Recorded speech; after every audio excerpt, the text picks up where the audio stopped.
That day, I had a near-death experience and left my body. But at the moment, I thought I was dead. I met Jesus. He showed me things I never imagined I would see. Visions of the past, present, and future. In the future, I saw scenes of humanity. I saw Trump and things that were coming that I dared not believe were real. But most importantly, he gave me a message that I needed to pass on to my uncles, aunts, and friends. If you really want to know what Jesus showed me, stay with me. I will take you back to that moment, to the day I faced life and death, and pay attention to his message, because it is not just for me, it is for everyone. I was born and raised in a small town in the United States, a pretty quiet place, nothing special. I'm 14 years old, but maybe after this near-death experience, I've matured a bit. My parents think so too.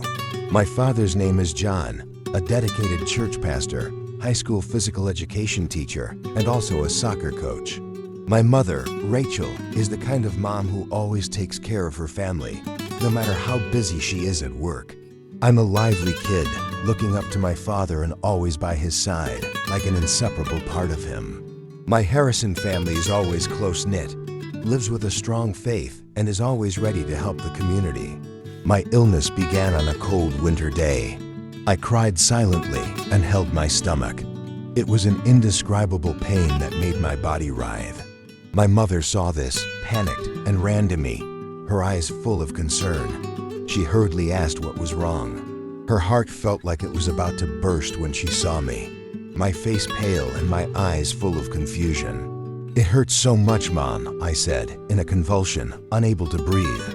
My father, extremely anxious, drove to the hospital. For the first time, his hand held mine tightly, trying to comfort me. "It's going to be okay, I promise," he said. But in his eyes I saw not certainty, but vague fear. I was lying in the hospital bed, tired and confused. A series of strange images flashed through my head. I imagined the doctor holding a knife, scissors, cutting into my stomach to remove something. Maybe something bad like a tumor or a monster I didn't know. These thoughts made me extremely scared, a fear I couldn't explain. My body was stiff. The pain was numb, as if I was waiting for something bad to happen. The doctor came into the room, looked at my family without any sign of concern. He didn't look at me like I was a child in pain. He just looked at the paperwork and nodded, as if everything was so simple. I didn't understand why he didn't see that I was in pain. How could he say it was nothing serious? "It's okay, it's just a normal stomachache," the doctor said, waving the prescription lightly. "The family doesn't need to worry too much.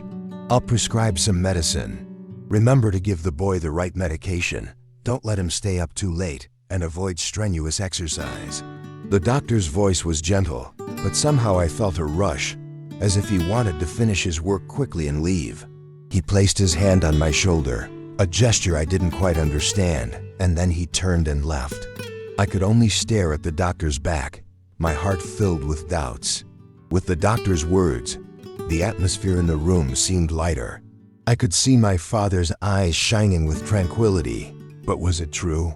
My father smiled gently, but I didn't feel completely reassured. Everything around me was a mess at that moment. "Everything will be fine, my dear," my father said, his voice warm but also full of concern. "Let's go home, rest, and everything will be fine." But you know, just after a few days, my condition worsened. The pain in my stomach was unbearable, and I couldn't stop crying. This time, my parents and I had to go back to the hospital, and when the doctor examined me, everything changed instantly. The doctor said, "The boy's appendix has burst. We need to operate immediately." I didn't quite understand these words, but I was sure it wasn't something good. My mother cried bitterly, and my father hugged her tightly.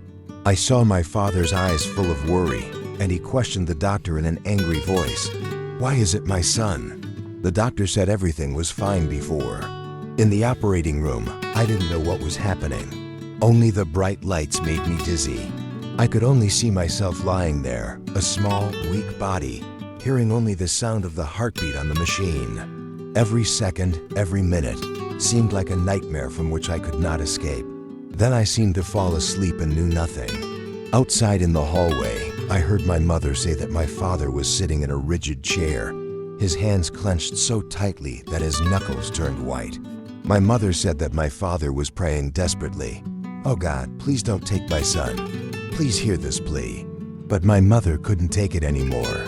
She buried her head in my father's shoulder, crying uncontrollably, and prayed to God, just as my father had, "Oh God, please save my son." But my father didn't move, his eyes fixed on the door to the operating room, where the red light signaled that the surgery was underway. But you know, this is the weird thing that people need to hear. I think anyone who has ever been through a moment like mine will understand this feeling, like something magical was happening, something that I can't explain. My body felt weightless, like gravity no longer had any effect. I looked down and realized that I was lying motionless on the operating table. The doctor and nurse were still working, but they couldn't see me. Everyone was tense, but I just lay there feeling very strange, like I was looking from a very far away place, like a shadow that was no longer attached to this body. The sound of the heart monitor was getting fainter, like the heartbeat inside me was also fading away, and I saw my parents outside. My father was praying with trembling hands, my mother was crying loudly, and the sound of their screams broke my heart, but I could do nothing. I could only stand and watch them from afar. But strangely, the feeling of pain inside me had disappeared.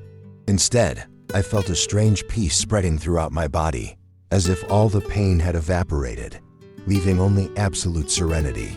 I no longer felt afraid. It felt as if I was being taken to a place filled with dazzling light. This light did not blind me, but was warm and gentle, as if all the pain had melted away, leaving me with a sense of peace that nothing could break. This light enveloped me, as if I were being embraced by an invisible embrace, warm and full of love. Around me, a miraculous scene unfolded, so beautiful that I could hardly believe my eyes. The sky was a deep blue, interspersed with brilliant shades of yellow. The endless fields stretched out, adorned with vibrant, colorful flowers, so beautiful that they could not be found on Earth. The air here was fragrant and soft, as if each breath carried new life. Then, melodious music began to play, as if thousands of angels were harmonizing in a peaceful melody. I saw angels, their silver wings shining in the wondrous light, gliding gracefully, their eyes full of kindness and the smiles on their lips like a warm welcome. I felt protected, loved, and nothing else mattered. Then, I felt a bright light, but it didn't blind me. It spread slowly, warm and gentle, as if it were embracing me.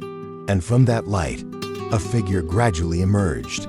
It was Jesus Christ, wearing a pure white robe with a shining golden sash draped over his shoulder. I didn't fully understand, but the feel of that fabric made me feel that this person was very special. His face was radiant, but approachable, not unfamiliar at all. His eyes were deep, as if they saw everything in my heart, without judgment, only infinite love and gentle understanding. I looked at his hands, still marked by the nails of the cross. Those wounds made my heart ache, even though I didn't fully understand why they existed. I could feel the immense sacrifice that came from them. But you know, I see Jesus differently than in the movies I've seen on Netflix or YouTube. He's so beautiful, with a beauty that's hard to describe in words. I don't even know how to put it into words. Jesus approached me, a gentle smile spreading across his face, and his voice echoed, warm and full of comfort. "My son, don't be afraid. I've always been here." I looked at him, my eyes full of curiosity, but also very confused. I didn't understand why this person was talking to me like this, but a deep sense of reverence naturally arose in my heart, and I knelt down without thinking twice. I looked up and asked with a trembling voice, "Why am I here, Lord? Is this the paradise my mother always talked about?" Jesus listened to me. His gaze seemed to contain infinite love. He knelt down to my level, gently placing his hands on my shoulders in a way that was strangely comforting, as if he didn't want me to feel alone. His voice echoed, not loudly, but penetrating my heart, each word touching the depths of my soul. "I don't know if this is the heaven you and your mother talked about, but this is definitely heaven. My heart is pure, Ethan, because I love everyone without expecting anything in return. I share my faith even when I myself am not aware of it. People like you are the light and hope that guides us through the thick darkness. I could only listen intently, feeling my little heart beat faster with each word the Lord said. I didn't fully understand, but I could feel the sincerity and love in his voice. Jesus' voice continued, becoming more urgent, but still gentle, as if he were holding me in his loving embrace. Humanity has lost its way, Ethan. They have forgotten true faith and ignored the love and hope I have given them. We need sincere hearts like yours to awaken this world. I entrust you with a mission. Tell them what you see and feel. Remind them that there is always hope, that my love and promise are still here. It all seemed clear, even if I didn't fully understand it yet. But my heart knew that I would always remember these words. Not only have you been chosen, Ethan, I have assigned this task to many people, but not everyone recognizes it. I couldn't say anything. I could only listen in silence. His words seemed to be engraved deeply in my mind, as if they would remain forever, impossible to disappear. But in my heart, there was still a deep worry. But me, who am I to be chosen? I looked down, not daring to meet his eyes, because I feared that I was not strong enough to comprehend everything that was happening. Jesus Christ smiled, and that smile was so warm that I felt enveloped in his love. You will face challenges, Ethan, but don't be afraid. We are always here for you, no matter what. You will not be alone. I really wanted to believe, but there was still curiosity in my eyes, along with countless unanswered questions. Is everything I'm seeing just a dream? Is this really heaven? Is my mother right when she says that places like this exist? Or are they just stories that adults like to tell? I opened my mouth to say something, but I couldn't. My words simply weren't strong enough to express all the questions swirling inside me. But just as I was about to speak, Jesus continued, his voice growing softer, as if he understood the things I still couldn't express. Maybe you still don't trust me completely, or think that this paradise is just stories you've heard in books or seen in movies. He paused, his deep gaze staring at me with infinite understanding. I felt like I was being exposed, but I felt nothing but a sense of peace and love. I've read many books and watched many stories about God, but when he said this, a strange feeling arose within me, a truth I couldn't explain. The stories I knew were no longer the same. Those images, those words, those stories are now just fragments compared to what I'm experiencing now. Ethan, this isn't a story. This is the truth, a profound truth beyond human comprehension. This isn't the me of the past, but the me of the present, the one who has taken on all the sins of humanity and continues to guide them toward the light. At that moment, my innocence still couldn't fully understand everything he said. I only knew that I felt at peace, as if I was standing in a wonderful beam of light. Then, Jesus gently waved his hand, and in an instant, I felt a faint trace of light enveloping me. That light wasn't bright, but warm, as if it surrounded me, making me feel safe, as if I was being sheltered in an invisible embrace that no one could hurt me. I could feel a sense of lightness spreading from within my body, as if my body was being lifted up, flying like a leaf falling in the wind. When I opened my eyes, the landscape before me had completely changed. The lush green fields stretched endlessly, as if they had been painted from the most beautiful dreams I had ever had. The sky was bright with golden light, but the brightness did not blind me. Instead, it was gentle, like a caress on my cheek, making me feel extremely at ease. Then, he said, "Let me show you a part of the gift I have prepared for you. You will meet the people you love, the ones who have always been by your side in ways you never realized. They will help you understand that heaven is not just a place where we are, but also a place where love is connected forever." I stood in front of the large golden gate, and the feeling in the air was truly strange. It felt like a warm wave of energy was overflowing everything around, making it impossible not to feel the change. I looked up and suddenly my heart sank. In front of the gate, two familiar figures were walking out of the bright light. With each step, they got closer to me. My eyes widened, my heart raced, as if I couldn't believe what was happening right in front of me. Everything in me seemed to stop, leaving only a feeling of excitement mixed with amazement. The first person was my grandpa George, but he wasn't the grandpa I remembered. He looked much younger, but I could still see that look in his eyes, a look that held infinite love. I couldn't stop staring at him, the shock leaving me speechless. Finally, I exclaimed, choked with emotion, "Is it really you, Mr. George?" My grandpa smiled, that smile warm, just like in my beautiful memory. The whole man radiated a sense of peace, as if he had been here, in this moment, just waiting for me. His arms opened wide, as if they were waiting for me to run into his embrace once again. I didn't think of anything else. All I knew was to run as fast as I could, diving into that warm embrace. Grandpa's embrace was so warm that it made me forget all my worries and all my fears. Everything seemed to disappear in that moment. He held me tighter, and his voice rang out, warm and deep, like a whisper full of love. "I'm proud of you, Ethan. You can do it, because you carry the heart that God chose." I didn't want to let go. That warm hug made me feel like I never wanted to be separated from him. At that moment, I cried. I cried so loudly, not because I was sad, but because it had been so long since I had seen him. I cried for all the memories of my childhood, when my grandfather would tell me stories and make jokes to make me laugh. "I miss you so much." I could only hold him tighter, not wanting to let go. And as I stood in his embrace, suddenly a boy appeared from the light behind him. The boy, with his bright blonde hair, gentle smile and sparkling eyes. Those eyes, how strangely familiar they were, as if I had seen them a long time ago. I hesitated as I stared at the boy, feeling as if there was an invisible thread connecting me to him. I couldn't quite put my finger on it, but one thing was certain. My heart was beating strangely fast. Finally, I couldn't hold it in any longer and asked, "Who are you?" The boy smiled, and that smile made me feel something warm and familiar. The boy took a step toward me, his voice gentle, full of trust and love. "You are Gabriel, my brother. I have always been here, praying for you and our family." The words stunned me, and my eyes widened, unable to believe what I had just heard. "Brother? No way. I don't have a brother named Gabriel." I took a step back, my gaze searching the boy's bright eyes for the truth. Gabriel kept his gentle smile, unchanging.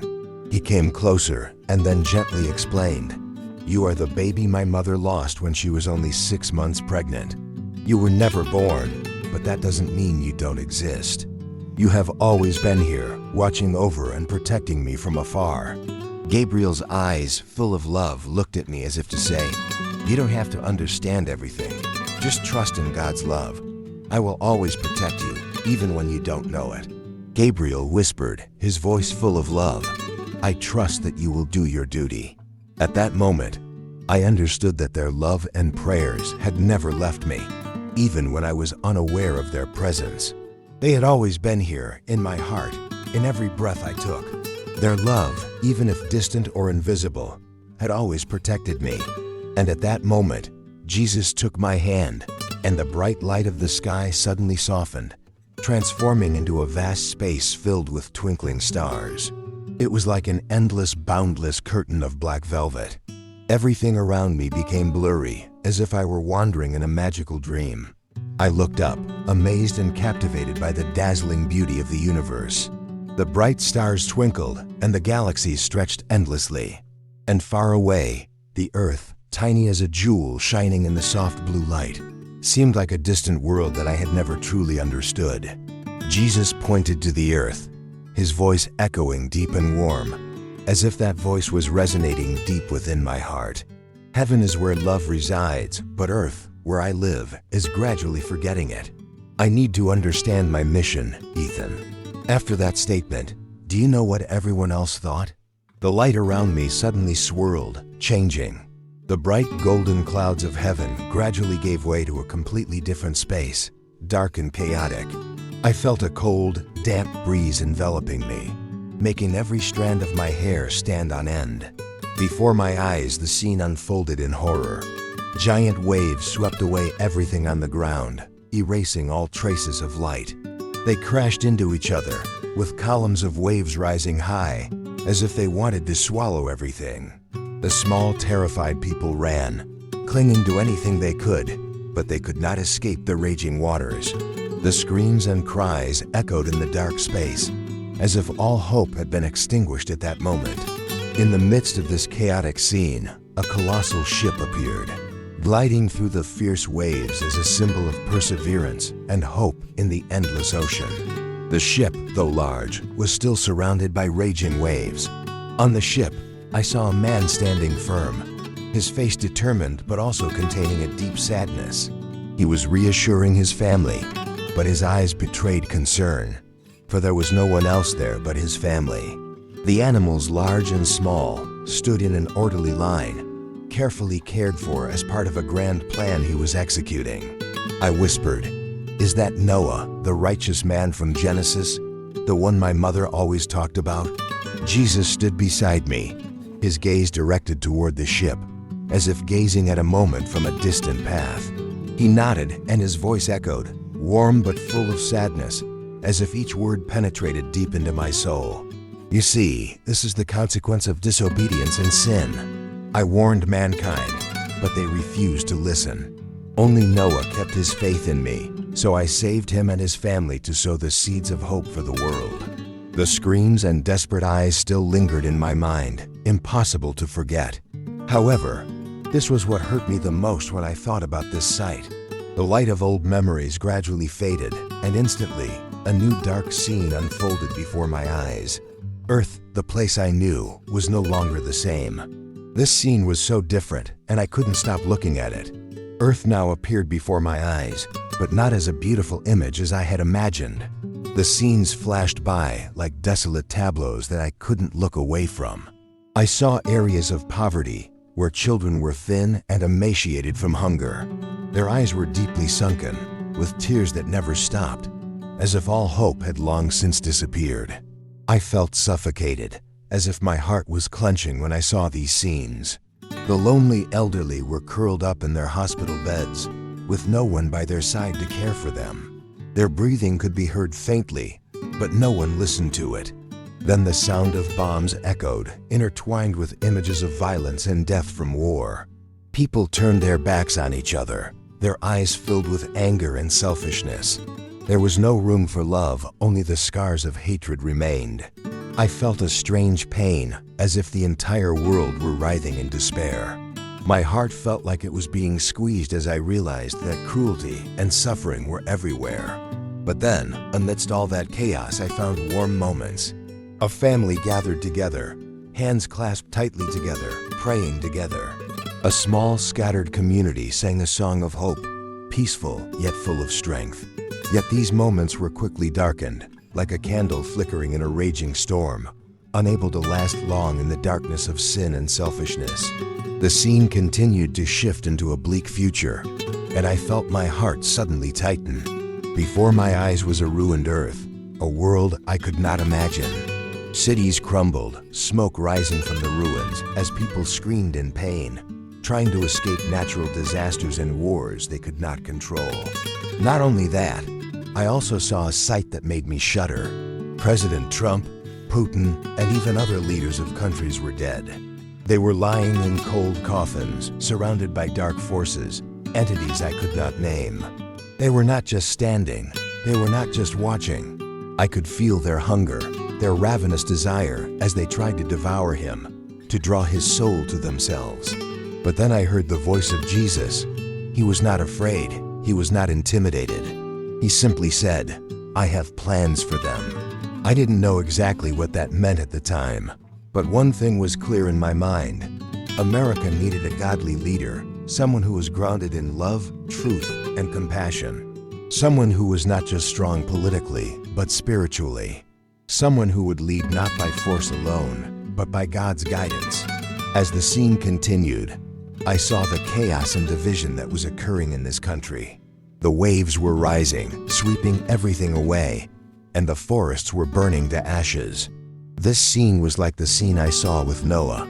Then Jesus said, You see, somewhere in the world today, the light of love and faith has gone out, but that light has not completely gone out.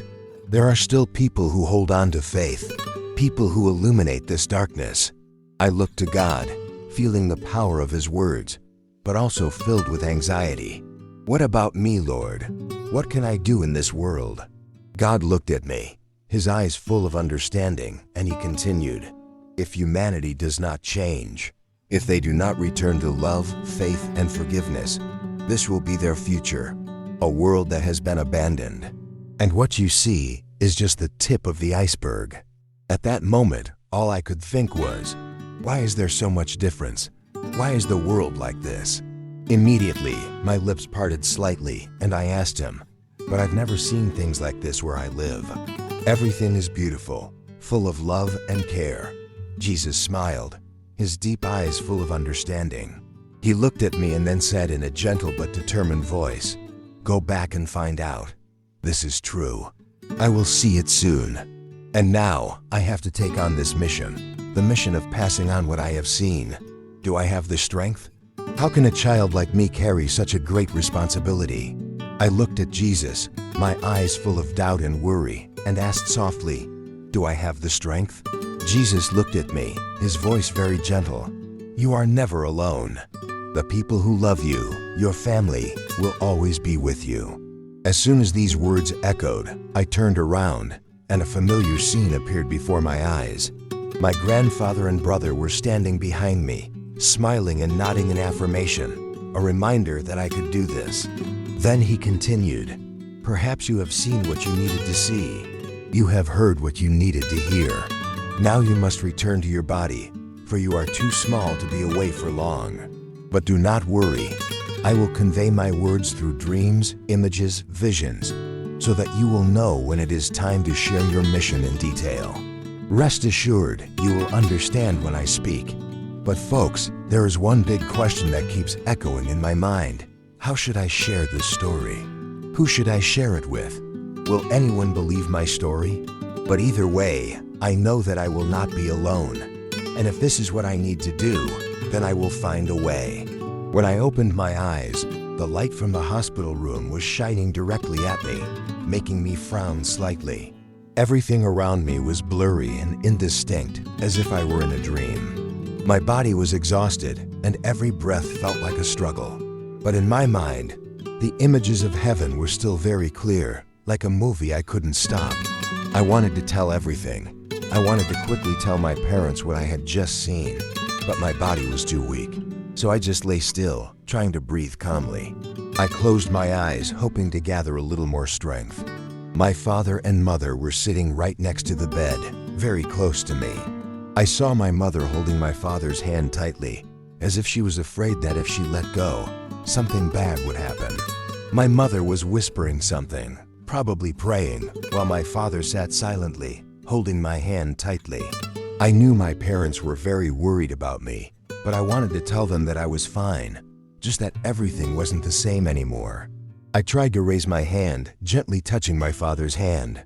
I saw him startle, but then he gripped my hand tighter, as if he wanted to keep me close.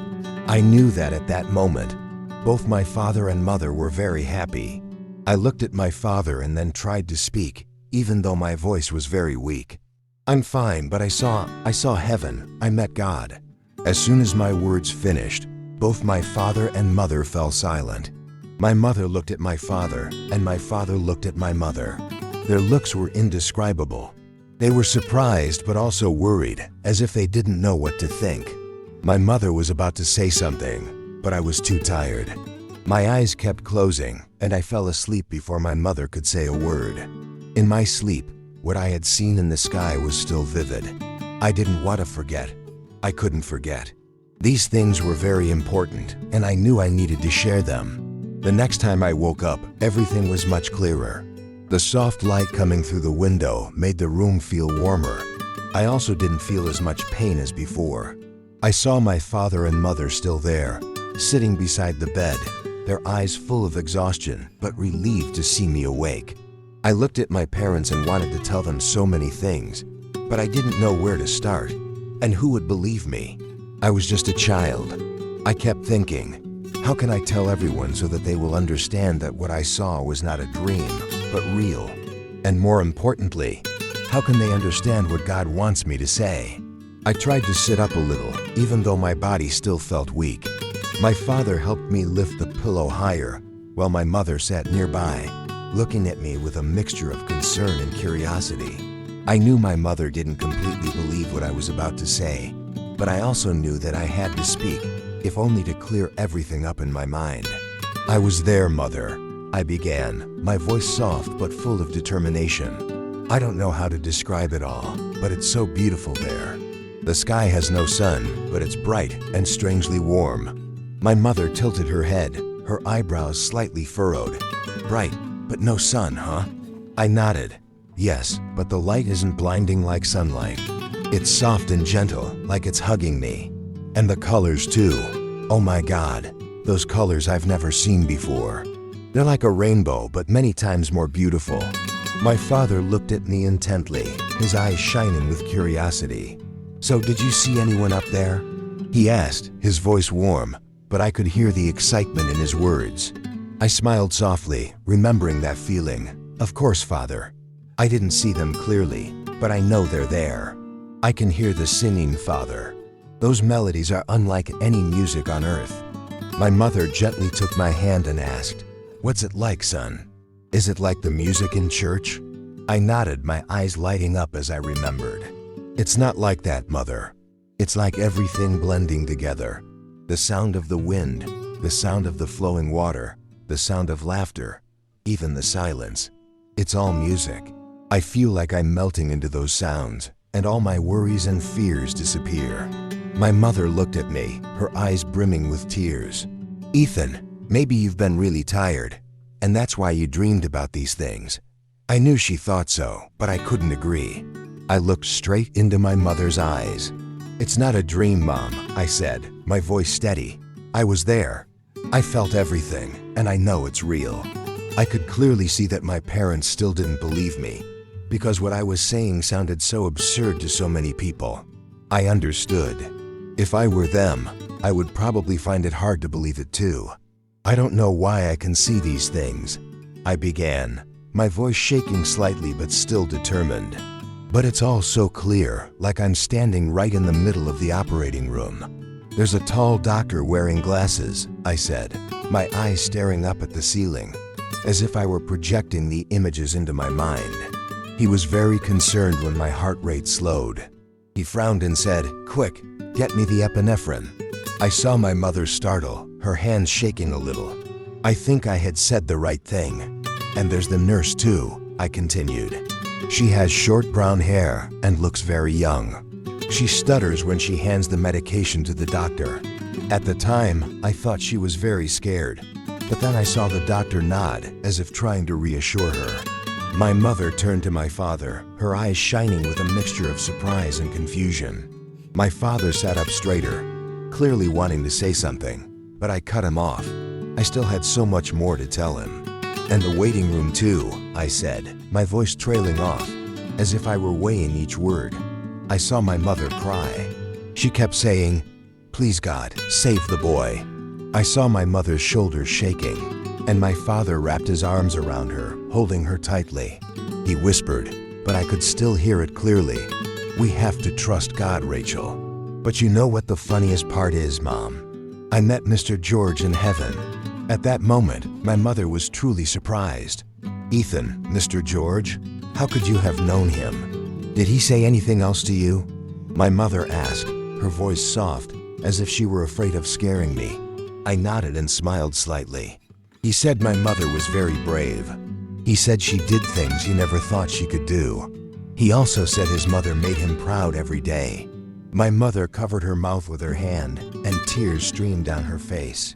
My father gently placed his hand on her shoulder, while I just lay there quietly, not daring to do anything, because I was afraid of making her sadder. But I think my mother wasn't sad because of what I said, but because she missed Mr. George so much. I kept talking. "Ethan," my father said softly, his gaze no longer doubtful, but filled with genuine curiosity. "Did he say anything else to you?" I thought for a moment, trying to remember every word Mr. George had said. Then I related. He said your family would be okay. He said that no matter what happened, my mother and father would always have God by their side. My father nodded slightly, as if that brought him some comfort. But my mother kept crying, and I didn't know how to comfort her. "Don't cry anymore, Mother," I said, my voice soft as a whisper. "Mr. George doesn't want you to be sad. He wants you to be happy." My mother looked at me, her eyes red but shining brightly. "Ethan, I'm not sad," she said, her voice shaking with emotion. I don't know how else to say it. What you told me is really wonderful." My father took my mother's hand and turned to look at me. "Ethan, you've seen things that none of us could ever imagine. I don't know why you had this experience, but I believe God has a reason.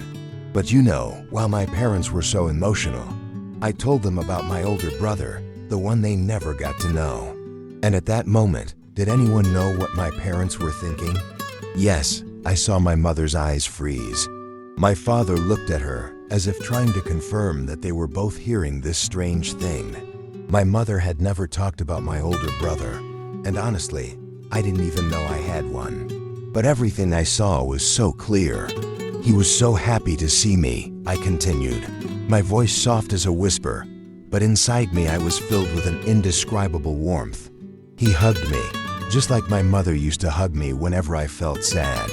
And he told me that he would always be here, always taking care of my parents and me." Then my mother buried her face in her hands, and the tears continued to fall without stopping. I didn't understand why she was crying, but I knew that this was very important to her. "Ethan, are you sure?" my father asked, his voice soft and shaky, as if he was afraid my answer would make everything even more confusing. I nodded, looking straight at my father. "I'm sure, Dad. He looks a lot like you, with his black hair and eyes as bright as the sun. He says he loves you both very much." My mother looked up, her eyes red. She glanced at me and then turned to look at my father, as if searching for something. My father didn't say anything, just sighed softly, his gaze seemingly lost somewhere in the distance. I nodded. "He said he knows what your parents named him, and he really likes that name." Suddenly, my mother started crying louder. Her crying wasn't loud, but it sounded very painful.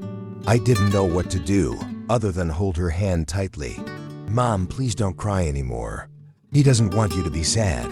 He's just happy that you're strong." My father turned to my mother and said, almost in a whisper, but I still heard it clearly, "Rachel, do you remember that we named you Gabriel?" I immediately smiled, excited, interrupting. "That's right, Gabriel. He told me that it is a very beautiful name. He said that this name has a special meaning. It is the messenger of God and carries a sacred message of hope. He said that Mother should not be sad anymore, that he knows she has cried a lot, but he wants her to be happy because he is still here. He still loves her, and he loves me too." My mother cried louder, but it wasn't the pained cry I'd heard before. It was more like a sigh of relief, as if a heavy weight had been lifted from her heart. "Ethan," my father said, his gaze fixed on me, filled with a tenderness I'd rarely seen. "You know, before you were born, your mother and I had a son, but he wasn't lucky enough to live with us. Your mother and father have held that close to their hearts for a long time. How could you know?" At that moment, I just smiled, my eyes looking up at the ceiling, as if I was remembering that beautiful image. I don't know why, but I saw him, and I know he's happy. At that moment, the room fell into an awkward silence. I saw my mother looking at my father, and then they both turned to me, their eyes full of emotion. I wasn't sure what they were thinking, but I knew that the words I had just said had given them something, maybe hope or comfort. I didn't understand everything, but I knew one thing. My brother was really there, and he wanted our family to be happy. Then, I was finally released from the hospital. I remember the day I was released very clearly. When I came out, the sunlight was shining on my face, but inside me there were still strange images that I couldn't forget. The whole world seemed to become blurry and chaotic, like everything I had seen in the vision. Every morning, I would sit by the window, looking outside and thinking about everything that had happened. I would remember what I had seen in the sky, about the light that could not be described in words, and the sounds, the voices that seemed to still echo in my ears. And then I began to explore the books my father used to read and the pastor's sermons at church. Every time I heard him preach about things in the Bible, I would feel a strange connection between my visions and the prophecies in the book of Revelation. The stories about war, disease, and suffering that I heard from the pastor were no longer distant tales. They seemed to be getting closer, as if they had already begun to happen. And I couldn't stop thinking about the chaotic images I had seen. A world in turmoil, but with God's light still shining through, like a reminder of love and hope. I don't know if I fully understand everything that is happening, but I feel something very clear in my heart. This is the time for God to allow me to share this with everyone. I am not a smart or talented person, but I believe that if I can help someone understand that God's faith, love, and warnings are real, then I have to do it. Even though I know that there may be people who will laugh at me or think that I'm just a naive child, I feel a strong pull in my heart. Hey everyone, dear ladies and gentlemen, I am here just to share with you that there is a message that is both frightening and urgent for us during this time. The earth is no longer as I used to imagine it. The earth is not entirely a beautiful place, full of happiness and hope. It looks like a broken painting, with pieces that are no longer whole. The areas of poverty, where children are no longer children, are thin and emaciated with hunger and thirst. Their eyes are deeply sunken and endless, with tears that seem to have lost everything that once brought hope. The lonely elderly, curled up in their hospital beds, with no one by their side, breathe softly, but it seems that no one can hear them. Everything seems to be sinking into a nightmare, where helplessness and loneliness cover every corner. And then, the sound of bombs rang out. Wars, violence, and death. People turned away from each other, with eyes full of hate, full of selfishness. The whole world, somewhere, is writhing in despair, leaving no room for love or understanding. I would like to quote the words that Jesus said to me for everyone. This world is gradually losing the light of love and faith. These scenes, they are not something distant, but are present before our eyes every day. But even though everything around seems to be falling apart, this light has not completely disappeared. There are still people who maintain hope. There are still flames of hope being lit, although very small, they still shine. These people, even in the darkness, still believe in love, forgiveness, and kindness. And only when we return to these values can the world truly change. But if humanity does not change, if they do not return to love, faith, and forgiveness, then this will be our future. A world that has been neglected, and what we see is only a small part of the iceberg. I don't know if anyone understands anything, but I deeply feel that this is a reminder, a warning from heaven that everyone needs to know. I just want everyone to understand that no matter how dark the world may seem, there is still light in the hearts that know how to love. Maybe the place where everyone lives is truly wonderful, like my city, which is always full of laughter and happiness. However, not all places are like this. I hope that we can all keep our faith in the path we are on. And I wish that each of you will find your paradise and feel the joy at the end of this journey. I say goodbye to everyone. And this is also the end of the story of the boy named Ethan. What do you think of this story? Please leave your comments below so we can discuss it together.